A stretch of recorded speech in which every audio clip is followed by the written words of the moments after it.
My family moved to the Philippines when I was 7. Just like that, we packed up and left New York, the only home I'd ever known, for some place I'd never even heard of, some tiny island called Cebu.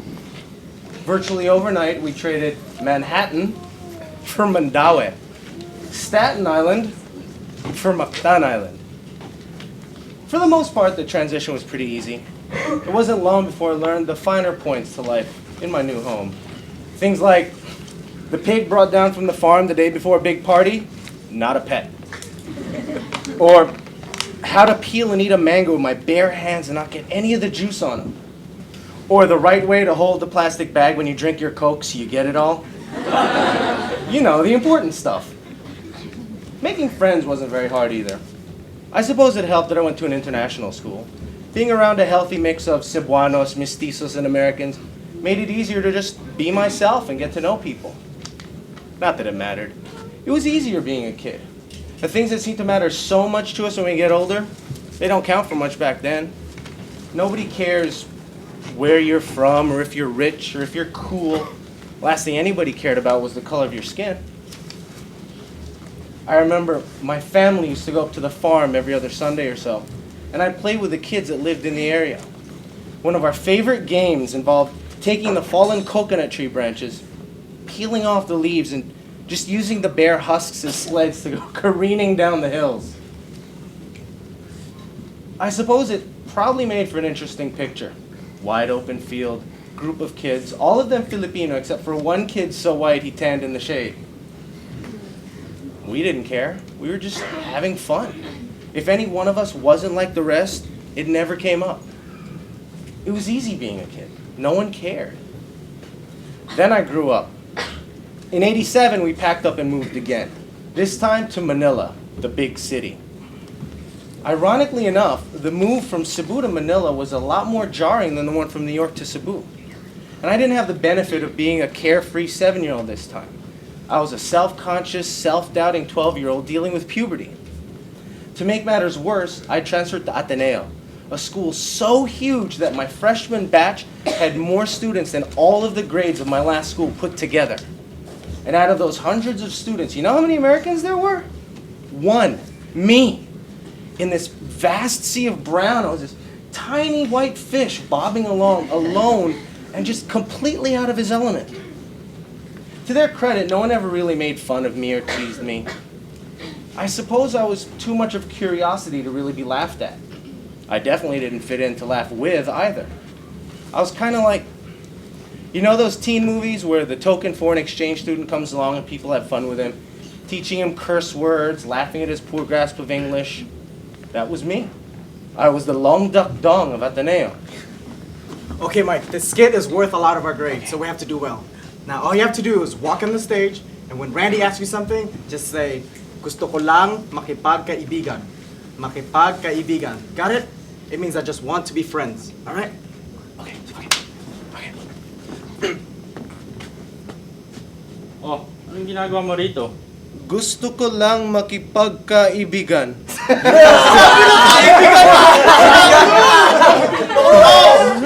Pare, you just mispronounced makipagkaibigan. You want to be lovers. Needless to say, I wasn't at Ateneo very long. Not speaking Tagalog, I flunked Filipino and Aralin Panlipunan and got the boot. After that, I went back to what I knew best, international schools. It was at Brent where I finally found a place that I fit in, or at least didn't stand out as much. In a way, it was almost like Cebu again. Funny as it sounds, it was by being surrounded by so many non-Filipinos that I was able to just be myself and not question my own Filipino-ness. But sometimes it felt like I was the only one. Oh, hey, you see that new girl? Dude, the mestizo? Oh, yeah, man, she's hot. Dude, no kidding. And I get to sit next to her in math class. Oh. Ay naku, you boys. Why do you always go crazy over mestizas? That's not entirely true. I prefer morenas. But Mike, you're not really Filipino. I know they never meant anything by it. That they said it the same way someone might tell a dolphin, it's not really a mammal. but it still stung. Why wasn't I really Filipino? Because my skin wasn't dark enough? Because my Tagalog not good enough? Because I hated bagoong?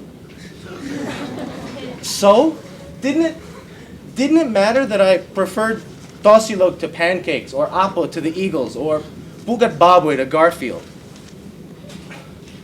I didn't get it. It seemed so unfair that I didn't make the cut for such trivial reasons. That's what killed me the most, how superficial it all was.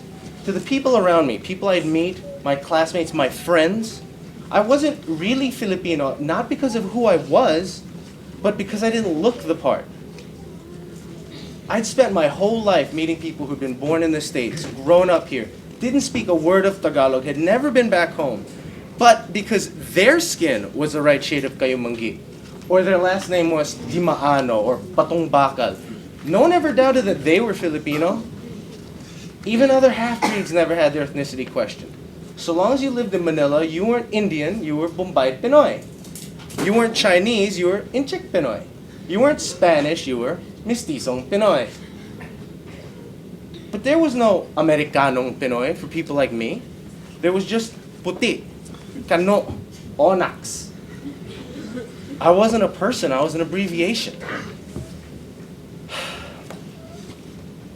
Someone once asked me what it meant to me to be Filipino, which struck me as a silly question. You may as well ask me what it means to be in love. It's not the kind of thing you can just readily answer. It's just something you know? Something you feel so deep down inside, you never question it. Something I felt. I do know, though, that an important part of being Filipino is that sense of belonging. It's something so deeply ingrained in our culture. Family, barkada, pinagsamahan. The need to belong to something. And that was something I never really found, no matter how hard I looked. I was always a little too white to be Pinoy, a little too Pinoy to be white. I spent half my life growing up a white man in the brown world, and the other half a brown man in the white world. In a white body, no less. And in all those years, I never found that sense of belonging that I craved, never once felt the acceptance.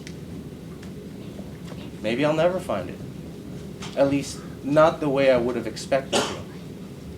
Maybe it's something I need to find within myself. I consider myself Filipino. Isn't that all that really counts? Does it really matter how everybody else sees me? What does it mean to be Filipino? It's such an odd question. Right? You could take an Atenista, a Philam, a Jolog, an Activista, or a Provinciana, ask them the same question, no two answers would be alike. Maybe when it comes down to it, what makes us Filipinos as unique and individual is what makes us people. Whether you're white or brown, whether you were born in Batangas or Brooklyn, as long as you feel it in your blood. Does it really matter what language you speak? Or where you're from? Or what color your skin? Oh, Mike! Ano? Liligawan Ano? naman si Rosemary! Oo, pare! Sige, boy!